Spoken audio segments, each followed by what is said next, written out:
Hi everybody, I am back. I think I've been gone for a while. I'm sorry, I had allergies. I did not have COVID, don't worry, but I did have allergies I had to take care of. Okay, so what are we going to discuss for today? So I have been getting questions and they wanted to know if they really do have the clinical anxiety. So what is a clinical anxiety? So, well, there's a lot of types of clinical anxiety, but what we will be discussing about today is a generalized anxiety disorder. Okay, so what is a generalized anxiety disorder? Of course, as doctors, we actually have criteria to fill. And so we don't just guess it or take it out of nowhere or from air. There is a criteria to be met for you to be called a person with generalized anxiety disorder.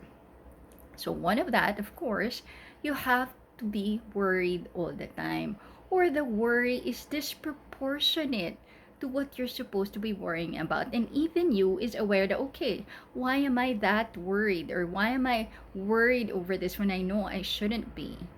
And of course, for it to be generalized, as the term implies, you have to be worried about more than one thing only. So, like, you're worried about work, you're worried about your children, or your spouse, or your friends, all of that. And actually, one of the criteria for those is that you should actually have these for more than 6 months. And then, of course, we have, as I was saying, the following criteria, and you have to have at least three of what I will be saying after this. And only one is needed if you're a child or 18 years old and below. So one of those, of course, aside from excessive worry, is of course being restless, okay, being easily tired or fatigued, having difficulty concentrating, being irritable, or with muscle tensions or mga body pains, diba? And then of course, if you have difficulty in sleeping. All right. So what does difficulty in sleeping means? Actually, difficulty in sleeping means either you cannot fall asleep, or you have difficulty maintaining sleep, or you have a disrupted sleep, or the most or at least unrecognized of all is when you do have a lot of sleep, but then you still feel tired when you wake up. All right, and of course, if you forget all of those things, you have to remember that all of these has to be able to affect your work or any social functions or any part of your personality. For example, your work life, your social life, your spiritual life, yung mga ganon. So it has to affect one. So for example, you become a workaholic and you're now, because of your anxiety, and now you're abandoning your family, then maybe it is also affecting the functionality, because there has to be a change in functionality or how you are, meaning you're not able to work as well as you used to.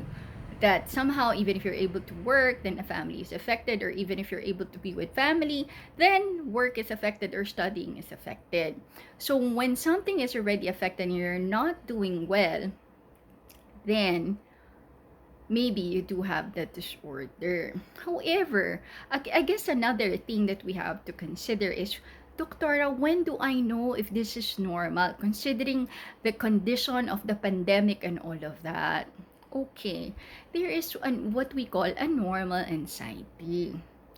You know, a normal anxiety is when, of course, it actually makes us do better. It allows us to do better in school because we study more, or at work, we try to prepare so that we can have a better performance. Or in this case, if the anxiety over COVID allows you to be more vigilant, allows you to be a little more productive as far as planning, planning for your future, planning as to what to do, preparing yourself and protecting yourself in a, of course, not an exorbitant manner, and you're just really protecting yourself as you should because of that little normal anxiety, then it's okay. All right. And of course, it is okay to be worried over times. And although, yes, I have mentioned in my previous videos that you should try to be productive, and this is, of course, um, It's ideal, but if you really cannot, then that's fine too. I mean, it is kind of hard, but again, let's go back to what I have said earlier for what a disorder is. A disorder, or at least anxiety disorder, has a change in functionality. So even if you're anxious and nothing has really changed, you're able to be with your family, able to attend to your work, able to attend to yourself, and you're still able to sleep and all of that, then maybe you have what you call normal anxiety. All right. Um, and you're probably wondering, Doctora, why did you do the videos first to how to help us before letting us know what anxiety is all about? Okay, well during that time, during the new time that the COVID was just announced or the quarantine was just announced, I think what was needed is to help you all of you calm down. And now maybe we can get down to finer points for you to be able to differentiate if you do have the disorder or not. Okay? So there you go. I do hope that if you can still try to make yourself productive.